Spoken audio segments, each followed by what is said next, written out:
Née insoumise, insoumise vous le resterez. Malgré les pressions, les intimidations, les lettres anonymes, malgré les échecs aussi. On vous reproche de vouloir transformer la France, comme un enfant qui croit qu'on peut faire grandir une plante en tirant sur la tige. Et comme on dit, il faut que le cœur se brise ou se bronze. Vous quittez alors Paris avec un sentiment de solitude, mais votre passion pour la justice ne vous quitte pas. Vous êtes aujourd'hui conseiller de gouvernement norvégien, chargé de la lutte contre le blanchiment d'argent et la corruption internationale, et vous écrivez. Vos livres restituent une part du combat mené et aident de la sorte à combattre la menace pernicieuse de l'amnésie. Mesdames, Messieurs, vous voyez, Eva Joly, c'est comme une rivière dont on voudrait détourner le cours. Toujours, elle retrouve sa pente.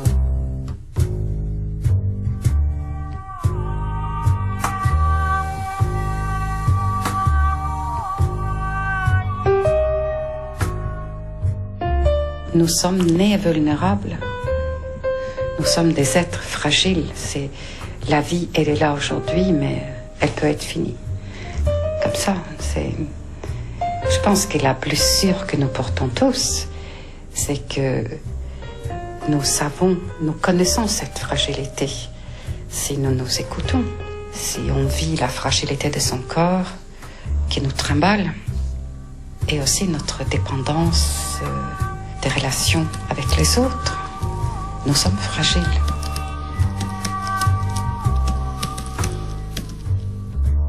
Ved å ha vært etterforsker og dommer, så har jeg fått adgang til kunnskap, og jeg har fått adgang til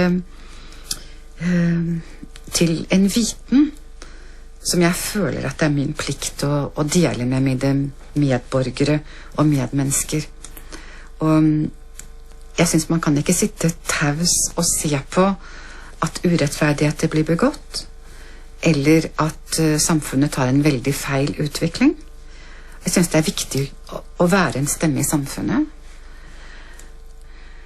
Er det som driver meg? Altså, jeg synes jo ikke at jeg bør forklare hvorfor jeg tar til orde i det offentlige rom. Jeg synes man skal forklare hvorfor man ikke gjør det.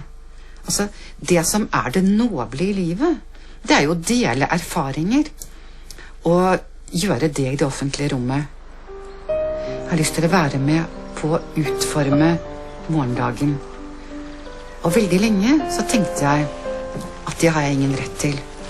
Jeg er ikke flink nok, jeg kan ikke nok. Nesten alle kan mer enn meg. Så det å ha kvittet seg med det, det å måtte kvitte seg med alle disse ideene at jeg er ikke flink nok, for eksempel, det har tatt meg årtier. Og det er i grunnen først nå at jeg tenker at jeg er flink nok. Jeg kan nok. Jeg har lov til å uttrykke meg.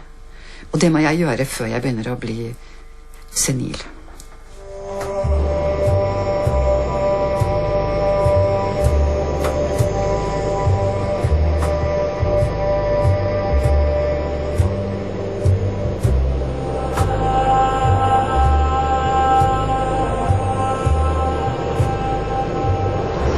Aujourd'hui, je pars à Bamako, au Mali. Je suis invitée par le Premier ministre pour rencontrer des personnes de la société civile et aussi des officiels. Je suis invitée à donner un discours au Parlement, par exemple. Et le but de ma visite, c'est de faire de la promotion de la lutte anticorruption. Et nous allons aussi chercher à évaluer un peu ce que la Norvège peut offrir comme aide.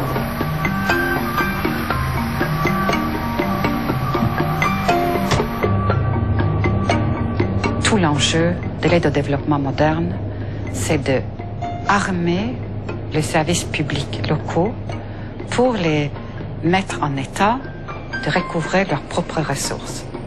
Donc si nous ne le faisons pas, c'est que nous ne le voulons pas, parce que le secret, c'est que ça nous sert.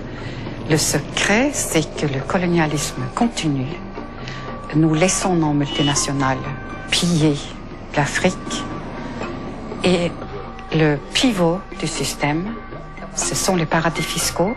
Et il me semble que dans les 10 années à venir, c'est cela que nous devons changer.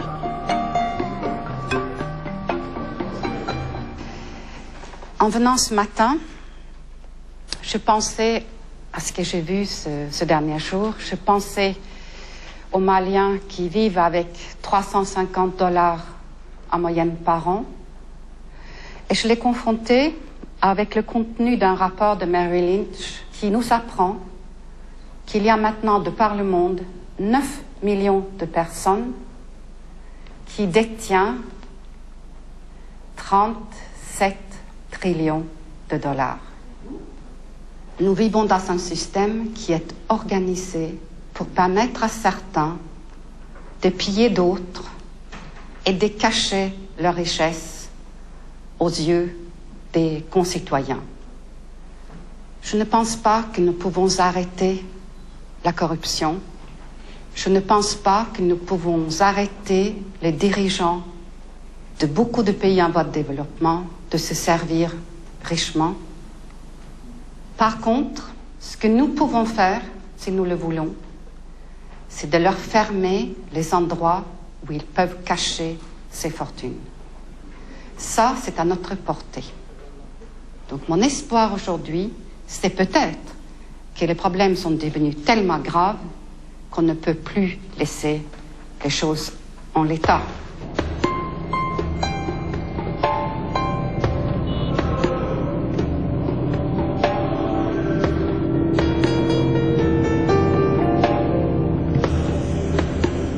J'ai vraiment été élevée pour penser que tout est possible, qu'il suffit de le vouloir et de le faire. Mes parents, quand ils se sont mariés, c'était la crise, c'est la sortie de la crise des années 30, puis c'est la guerre, et nous n'avions pas grand moyen. Mais lorsque nous avons voulu, ou ma mère a voulu un frigidaire, ce qui est un objet de désir, et mon père lui en a construit un. Il a fabriqué un frigidaire avec du bois, du matériel isolant et un moteur, un compresseur qu'il a acheté. Et ce frigidaire, pour moi, a été le symbole, je crois, toute ma vie, de si tu veux, tu peux. Il suffit de faire. Et si vous voulez, moi, je ne comprends pas qu'on puisse lire un rapport sur le pillage de la Tanzanie ou de la Zambie ou du Mali et ne rien faire. Il me semble que si on sait, qu'on expose les raisons clairement, qu'on indique le chemin, on va y aller.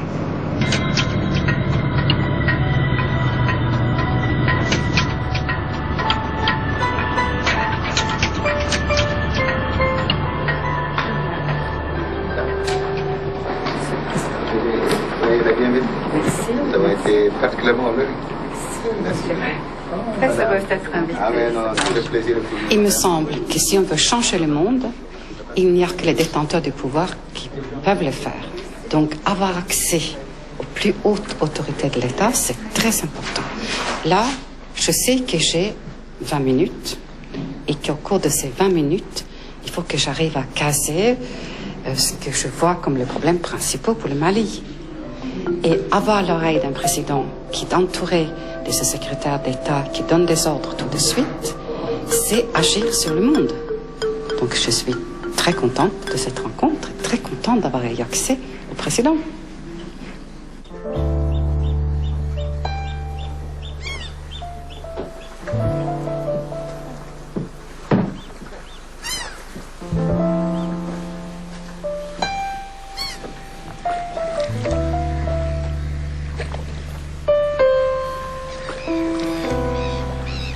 Alle så higer vi etter å skjønne hvordan verden er.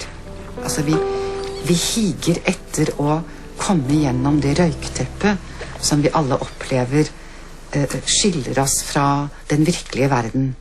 Fordi sansen er ikke nok, ikke sant, til å komme i kontakt med virkeligheten.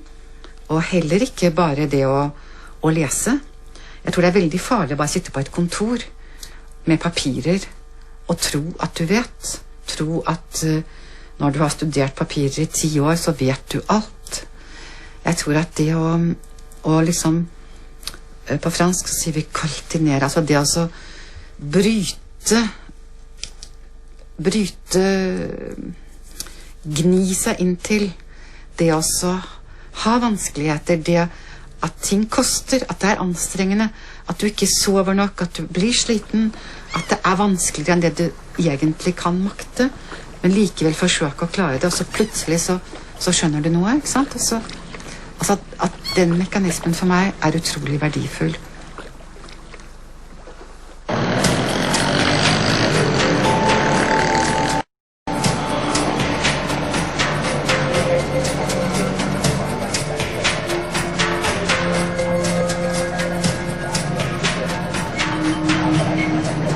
Au Mali, le pouvoir politique affirme très clairement qu'il souhaite lutter contre la corruption. Donc la volonté politique paraît être là. Donc il faut maintenant que ça se traduise dans les institutions et dans les actions concrètes, ce qui évidemment est toujours très compliqué. Le Mali vient d'ouvrir sa cellule de lutte contre le blanchiment. Peut-être que vous pourriez nous dire un peu, oui. Est-ce que vous avez réussi à établir une bonne coopération avec les institutions financières? Oui. Et est-ce que chez vous, par exemple, les avocats, les experts comptables, les négociants de matières précieuses doivent aussi rapporter les transactions suspectes? Et la cellule a commencé à fonctionner encore? Et à peine. À peine. À peine. Oui. Oui, on commence à peine. Et je me demandais si vous étiez satisfait des rendements de vos mines d'or pour les finances publiques. Non, je ne peux pas. Disons que aucune autorité malienne ne peut vous dire qu'elle est satisfaite. Tout simplement parce qu'on ne sait pas. Pour nous, nous pensons que ce système-là est très néfaste par les pays en voie de développement. Et nous avons créé, nous avons demandé à la Banque mondiale, où nous finançons une étude à la Banque mondiale, où nous essayons de mettre des chiffres sur tout ça. De quoi les pays en voie de développement sont-ils privés parce que les multinationales financent l'exploitation des mines avec des prêts à 16% plutôt que 4%. Et à quel prix importez-vous les camions? Tout à fait. Probablement, prix mondial plus 15. Et la somme de ces deux chiffres-là est supérieure à l'aide que vous recevez. Rendement, oui, à l'aide. Oui. Donc, c'est ça qu'il faut changer. Ah oui, tout à fait.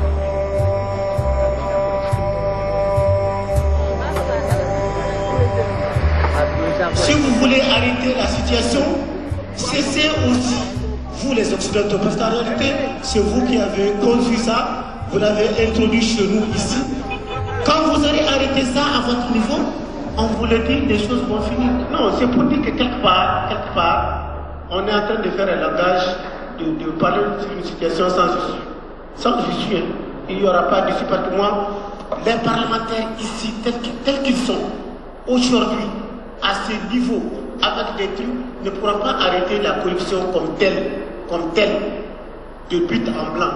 Il va falloir que vous-même vous impliquiez occidentaux pour aider à arrêter cette corruption, parce que vous savez comment l'arrêter si vous voulez le faire.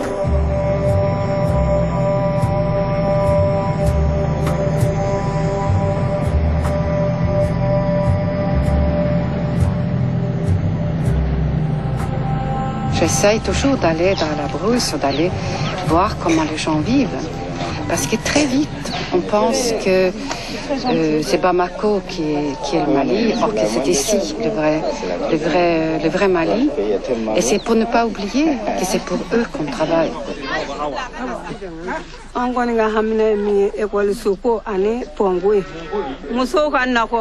Les femmes sont fatiguées maintenant de fabriquer du charbon. Alors qu'elles demandent des moyens leur permettant de se livrer au jardinage et à la culture des légumes. Et le problème, c'est que non seulement c'est fatigant, la déforestation, et puis c'est nuisible à la santé, parce que c'est le gaz carbonique. L'aide au développement, elle n'a pas pour but de permettre aux fils des ministres d'aller dans les grandes écoles. Elle a pour but que ce village-ci et des petits barrages pour irriguer comme il le demande et pour qu'ils aient une école à moins de 10 km. Bon, mais c'est des choses extraordinairement simples. C'est d'avoir l'eau, c'est de pouvoir faire un jardin potager et c'est de pouvoir peut-être soigner la diarrhée pour le bébé.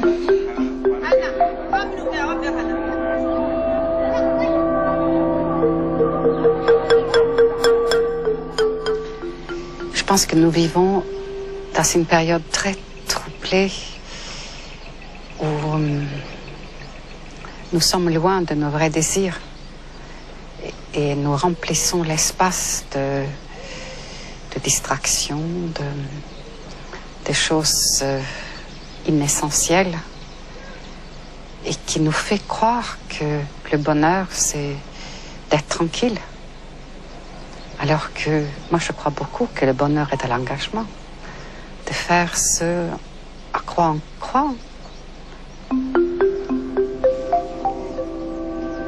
C'est vraiment en voyageant et en étant présente dans les pays en bas de développement que j'ai compris combien l'Europe est importante et combien les valeurs européennes représentent d'espoir, particulièrement en Europe de l'Est. Et c'est vrai que j'aurais bien envie de participer aussi au développement du projet européen. Je trouve que c'est actuellement dans le monde ce qui est de plus puissant comme projet de paix et d'intégration.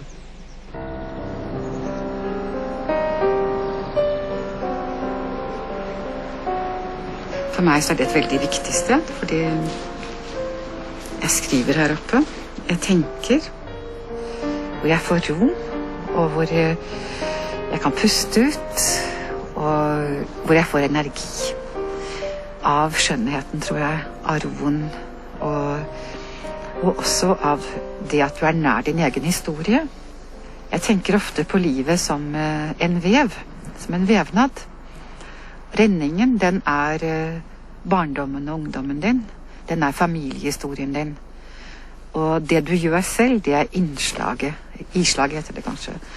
Slik at om du tror at du kan kutte av renningen din, så blir det ikke så fin vevnad. Det synes jeg er viktig å tenke på. Det liker jeg å tenke på.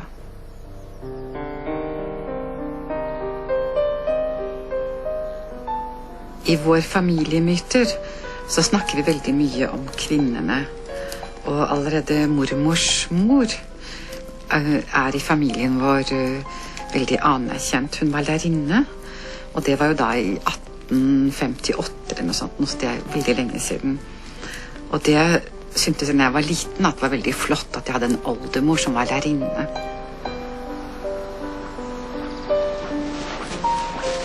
Mormoren min, Rønnaug, hun er født i ca. i 1885.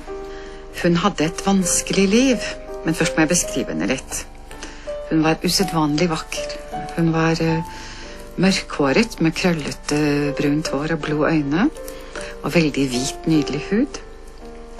Og så var hun begavet, hun var intelligent, og så sang hun. Hun hadde en utrolig skjønn stemme, og hun sang opera for oss.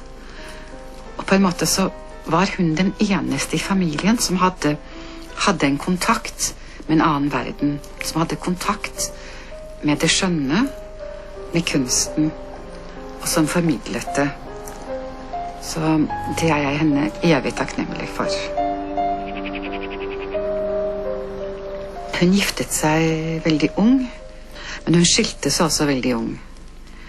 Og det jeg beundrer hos mormoren min er hvordan hun klarte livet med 2 små barn og en ganske liten utdannelse. Hun var frisør, men hvordan hun opprettholdt familien med sine 2 barn, og hvordan hun alene levet enslig kvinne, ung og vakker, med 2 små barn i et veldig pietistisk og fordømmende samfunn. Og det tror jeg var veldig vanskelig. Og så hun passet på at mamma fikk utdannelse, og det var heller ikke veldig vanlig når mamma var ung. Og hun ville at hun skulle også klare seg selv, ikke sant, om det skulle komme vanskelige tider. Og jeg husker jo når vi var små, jeg og søstrene mine, 3 jenter, at mine foreldre insisterte veldig på at vi skulle få hvert vårt yrke, at vi skulle ikke stole på at vi skulle bli forsørget. Det å være forsørget var for mamma noe som man ikke skulle forholde seg til. Fordi hun mente at man kunne ikke stole på mennene. Og det har hun jo rett i.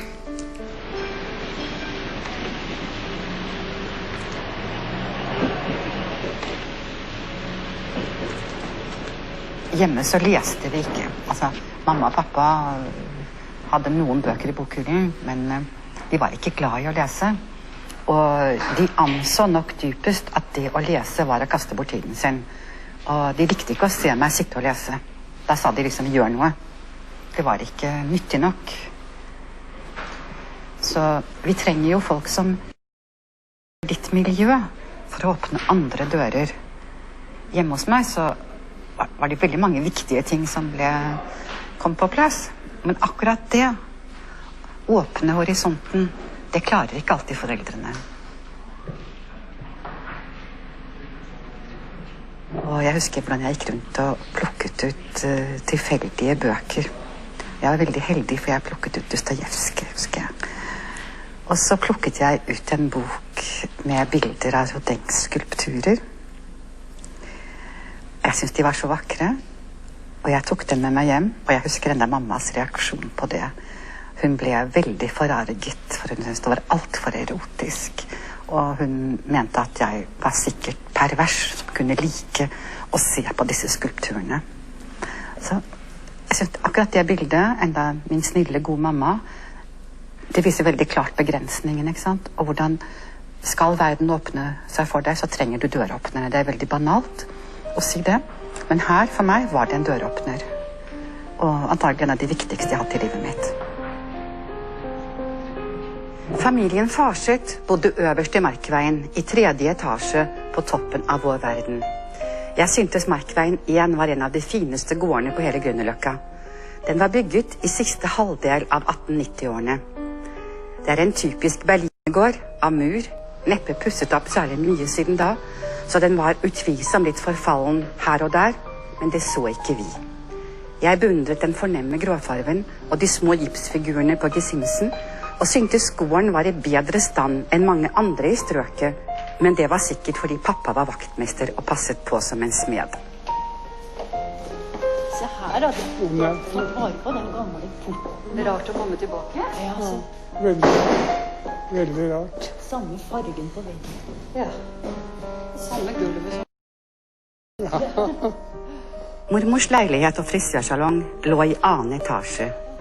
Vi bodde over den i en trivelig 3-romsleilighet. 70 kvadratmeter er ikke all verden, men det føltes mer enn nok, selv da vi ble 5. Hjerterom var det aldri skottet på i vår familie. Veldig åpent og fint. Ja.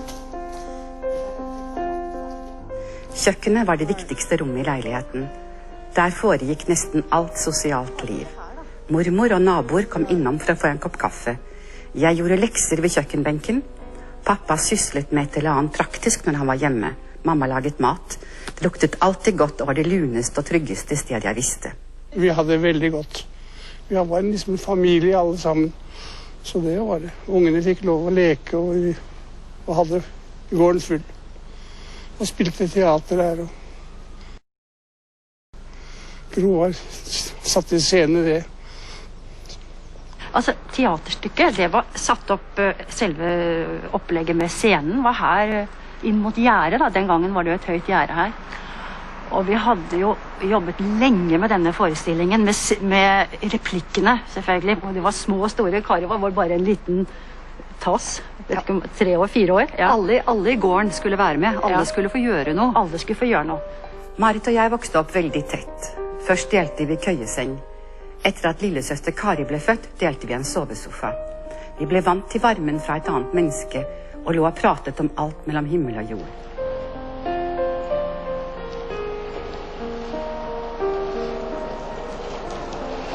Da vi ble litt større, fikk vi leke i Birkelunden, Grünerløkkas grønne perle. Der stoppet trikken etter en siste sving. Det skingrende vinet fra trikkeskinnene omtrent den første lyden jeg husker. Men ute på plassen her så var det morsomt å være. Her lekte vi veldig mye. Ja. Og det var et treffpunkt for barna i området. Ja, hele området her, ja. Både sommer og vinter, men kanskje spesielt om vinteren med at vi gikk på skøyter. Og så på lørdager så hørte vi jo når kirkeklokka slo, og de åpnet dørene på Paulus kirke. Da løp vi bort med skøytene på bena hvis det var vinter, for å se på brudeparene. For å se på kjolen til bruden. Ja, det var stas. Ja, det var veldig stas. Vi drømte oss jo bort at kanskje vi en gang skulle gifte oss også, ikke sant? Og det skulle være i Paulus kirke, selvfølgelig. Ja, det skulle det være. Ja.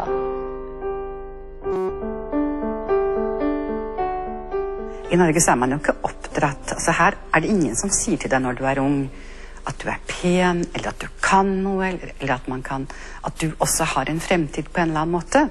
Hele oppdragelsen her går jo ut på at du som alle andre. Du må ikke tro at du noe. Og da når noen kommer og spør deg, vil du spille i min film? Så tenker du, så bra, noen ønsker meg. Og da eksisterer du mye mer intens, ikke sant? Slik at det å bli med på et sånt prosjekt, det var jo å eksistere sammen med de andre sterkere.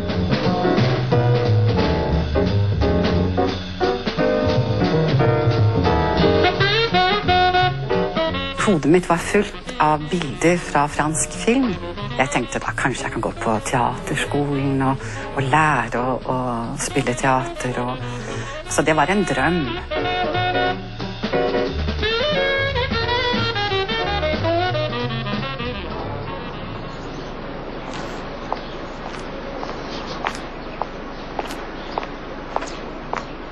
J'ai encore le souvenir d'une forme de jubilation.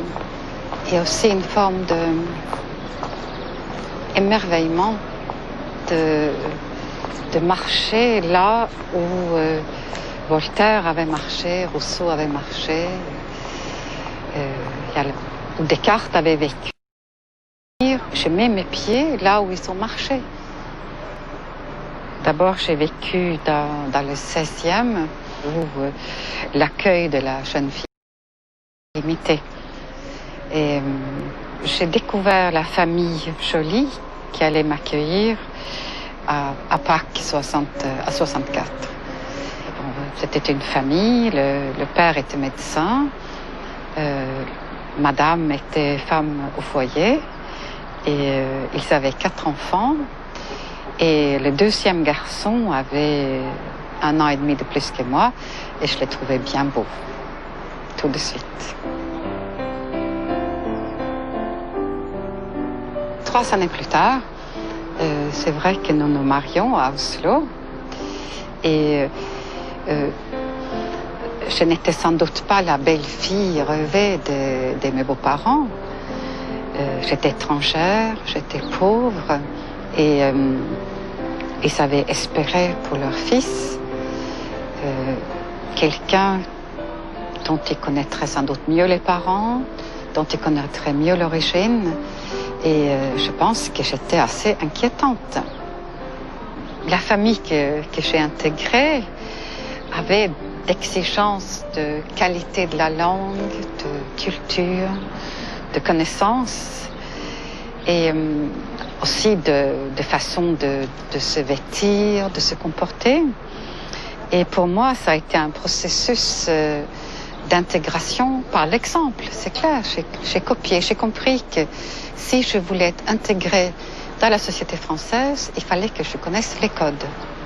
Donc je m'étais dit que le droit, c'était aussi une façon de bien comprendre la société en comprenant ses institutions. Donc j'ai fait 2 années uniquement comme jeune femme mariée et j'ai fini effectivement avec ma petite fille dans le bras. Et même j'ai eu beaucoup de chance parce que je me rappelle quand Caroline est née le 12 juin 70 et elle est née entre l'écrit et l'oral. J'avais juste terminé la dernière épreuve écrite le 11 juin. Les premières épreuves de l'oral étaient le 20. Donc je m'étais dit, chouette, j'ai 8 jours pour réviser la clinique. Voilà.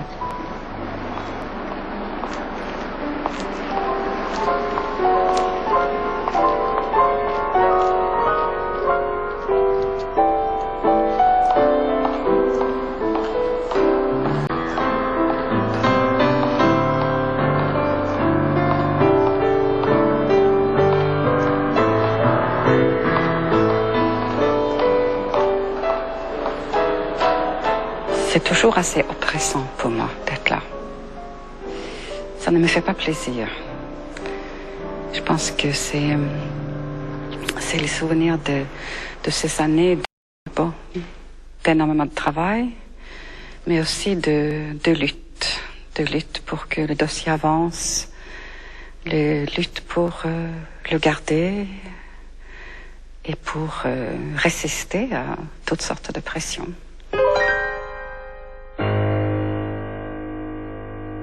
Je l'ai su tout de suite. Ça, je l'ai su très vite que c'était un dossier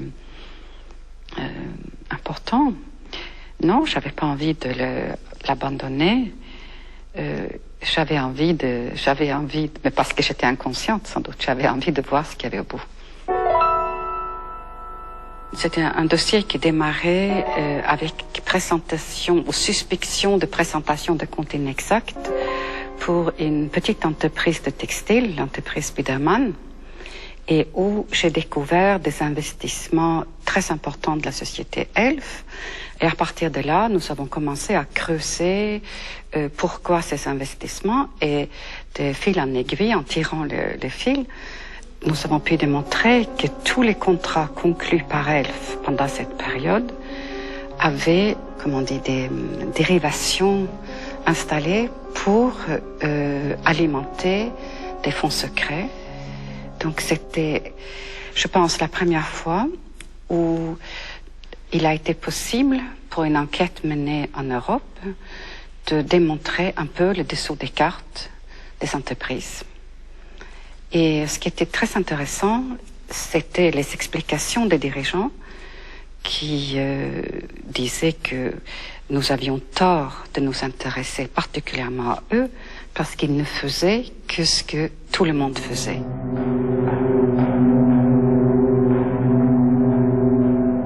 Et à partir de là, j'ai compris avec d'autres qu'il fallait s'attaquer aux structures qui permettent ce comportement, qui permet de détourner des fonds d'une façon tout à fait impunie, parce qu'il faut être bien conscient que l'affaire Elf a abouti à 30 condamnations.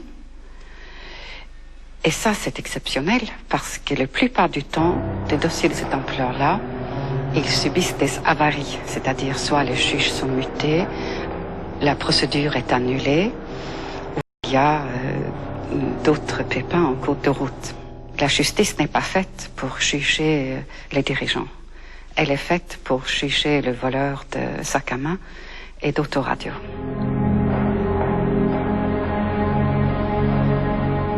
C'est sûr que la peur a été très, très présente. Et c'était impossible de l'oublier parce que j'ai vécu protégée pendant 6 ans. Et pendant, je me souviens pas exactement, pendant 2 ans et demi ou quelque chose comme ça, j'étais protégée 24 heures sur 24. Ça veut dire qu'il y avait des gardes de corps dans ma maison. La nuit, ils s'étaient installés à côté de ma chambre.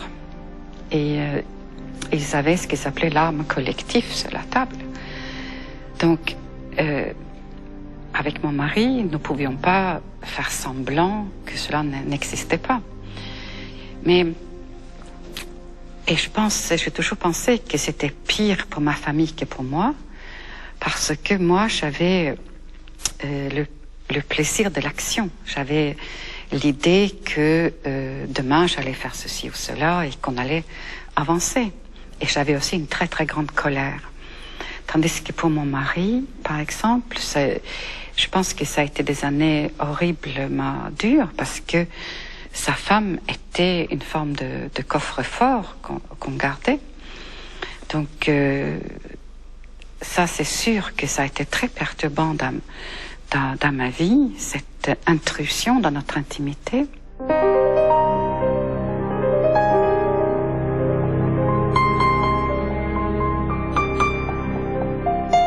c'était la folie. On n'imagine pas la folie, tu vois. Tu sors dans la rue, il y a 100 caméras, il y a cette espèce de folie. Et rester calme là-dedans, continuer à faire ton travail, et pas perdre la direction de ton enquête, pas se laisser perturber. C'était horriblement dur. C'est vrai que, particulièrement après les perquisitions chez Roland Dumas, il y a eu une très très grande violence médiatique. Et là, il y a eu des manipulations, et je sais aujourd'hui que c'est des manipulations. C'est-à-dire que nous avons été tenus pour responsables de l'attroupement des journalistes devant la maison de Roland Dumas. Et les images donc, qui ont été prises et qui ont fait le tour du monde, ça a vraiment été un retournement de l'instruction. À partir de ce moment-là, ça devient beaucoup plus dur, parce que je pense que les conseillers médias de mes principaux mis en examen ont bien utilisé cet momentum-là et essayant d'en faire une faiblesse des juges d'instruction. Et ils ont réussi à ça. Ils ont réussi à faire croire à l'opinion que nous avions fait une espèce d'énorme mise en scène. Mais finalement, des épiphénomènes, et ce que j'aime retenir aujourd'hui, c'est que, bon, malgré cela, ils ont été condamnés.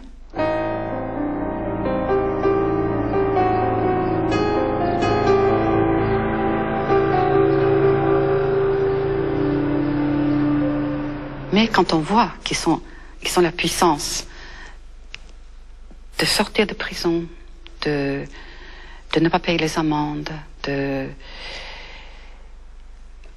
on imagine aussi que, et on voit aussi ici qu'on n'oublie pas, le pouvoir en France n'oublie pas. Donc j'ai la conviction que s'il n'y avait pas eu ce que j'ai vécu comme un parachute ascensionnel norvégien, c'est-à-dire le fait que le gouvernement norvégien était intéressé par mes compétences, était intéressé par engager au niveau international la lutte contre le flux financier illicite.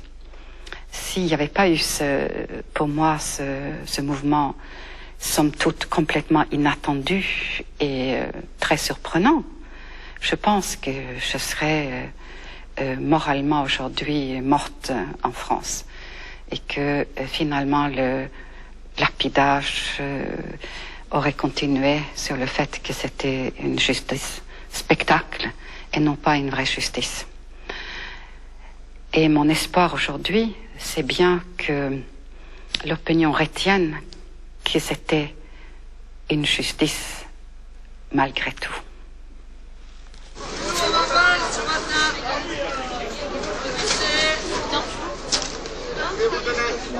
Oh, merci, ça c'est adorable. Voilà. Bon, alors, je voudrais un bon melon pour midi.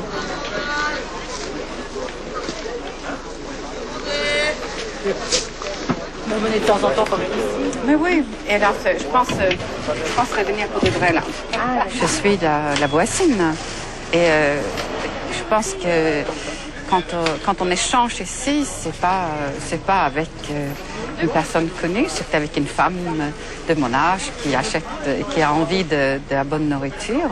Et c'est le côté humain, c'est-à-dire qu'on ne se rend pas compte combien ces rapports, même assez superficiels, sont importants pour les sentiments de bonheur et les sentiments de vivre.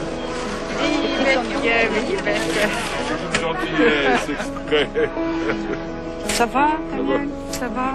Ça va, toi? Jeg har akkurat vært og handlet grønnsakene mine, vet du. Ja, vi kan ringes. Det gjør vi. Vi ringer. Og så tar vi en kaffe. Så prater vi. Så skal jeg slamme henne. Non, je parle demain. Mais vous voulez venir avec moi à Groix?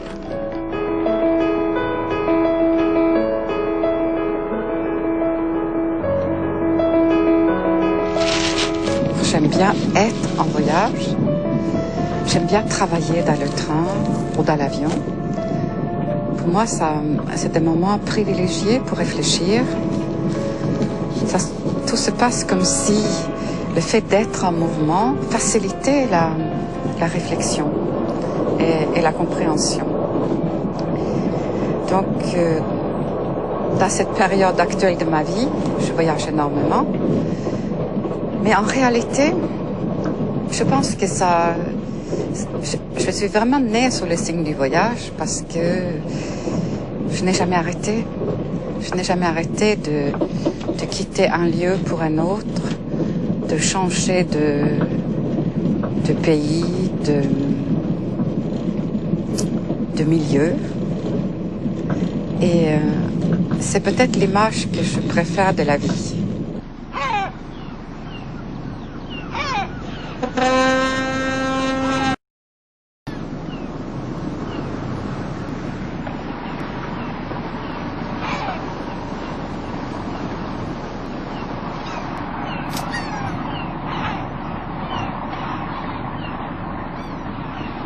J'avais vendu ma maison où je vivais depuis 34 ans et je voulais une nouvelle maison de famille où je pouvais recevoir mes enfants.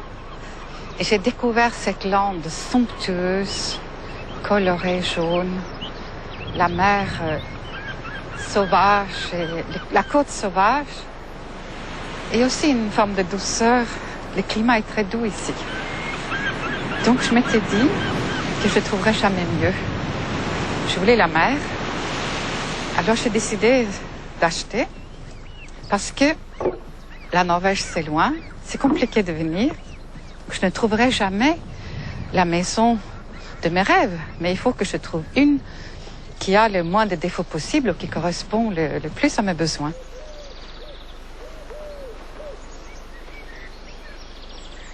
Et donc j'ai choisi ma maison parce que elle avait un grand jardin, parce qu'on pouvait aller sur la plage en 3-4 minutes. Et en fait, je n'ai jamais regretté ce choix. Je m'en félicite tous les jours. Quand je suis loin, quand je suis à Lusaka ou à Singapour, ou à Washington, je pense à Groix, je pense à mon jardin. Et je suis contente d'avoir un endroit à moi aussi magnifique.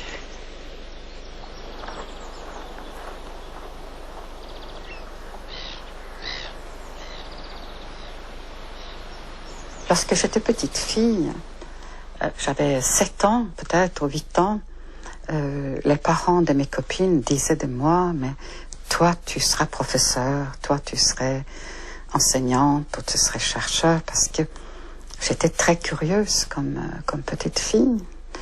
Donc, on peut penser que le fait d'avoir été mise à l'épreuve, d'avoir dû m'adapter, a créé en moi aussi une envie de prouver que je pouvais faire des choses aussi bien que quelqu'un d'autre. Mais je ne suis pas sûre que c'est ça le mécanisme. Je pense que j'ai une soif de vivre et que s'affirmer, faire des choses passionnantes est quelque chose de très naturel. Et que finalement, c'est la soumission qui n'est pas naturelle. C'est la soumission qui est le résultat de l'éducation.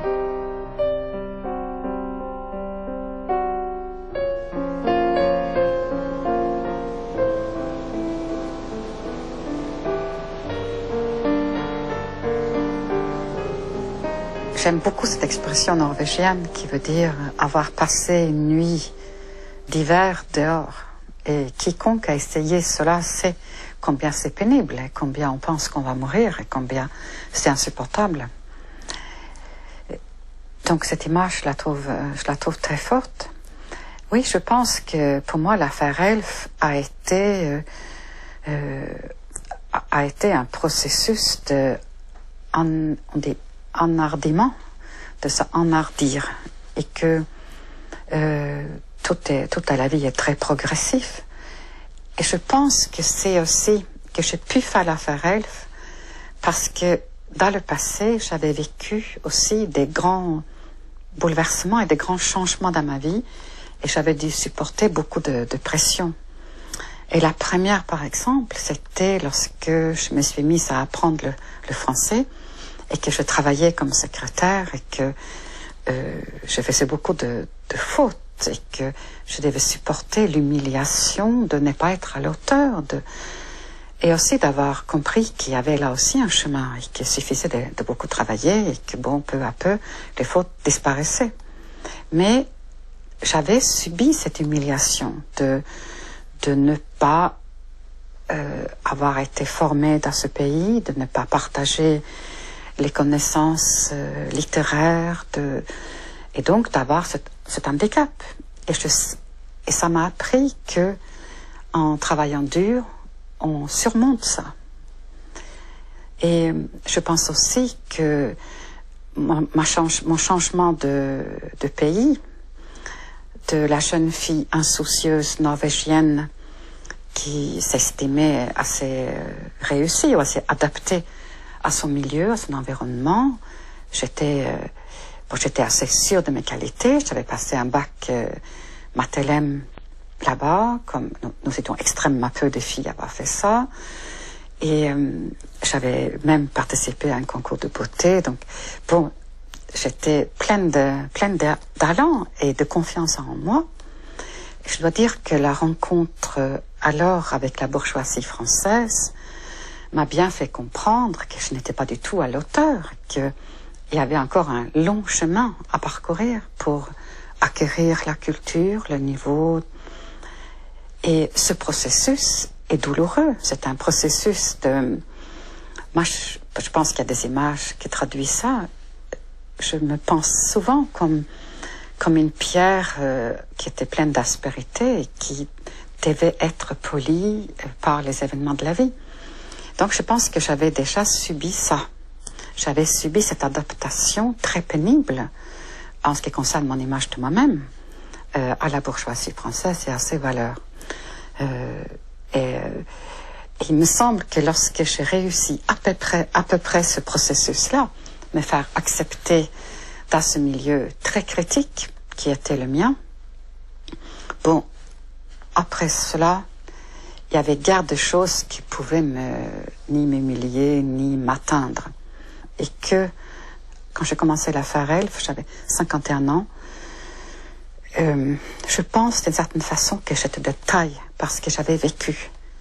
Si j'avais eu 26 ans ou si je n'avais pas vécu toutes ces épreuves, je pense que toutes les attaques que j'ai subies m'auraient sorti du chemin, m'auraient découragée.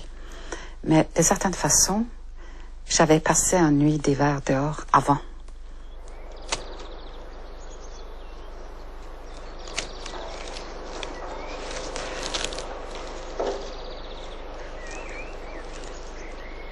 Ici, c'est mon foyer, c'est chez moi. Oui. J'ai d'autres lieux où je vis avec plaisir, mais où je n'ai pas ce besoin d'avoir mes souvenirs.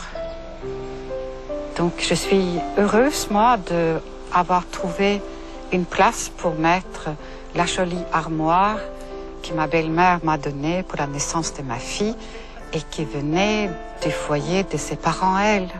Je trouve que c'est une façon très simple de voir les liens et les liens avec le passé qui va au-delà de votre existence. Et j'aime bien ça. Ouais, ça fait joli. Elle est bien là. Et donc j'aime bien que ça soit la maison de famille parce que je partage avec mes enfants les souvenirs de leur enfance. Et j'aime bien penser que j'en crée des nouvelles, des souvenirs pour mes petites filles, ici. C'est la chose la plus fondamentale, quand même. Et je suis... si j'écris un curriculum vitae, c'est mes enfants que je mets en premier. C'est sûr. C'est la priorité numéro 1. Et bon, j'ai eu ce bonheur. Je suis éternellement reconnaissante à mon mari de ces années que nous avons eues ensemble, qui nous ont donné les enfants.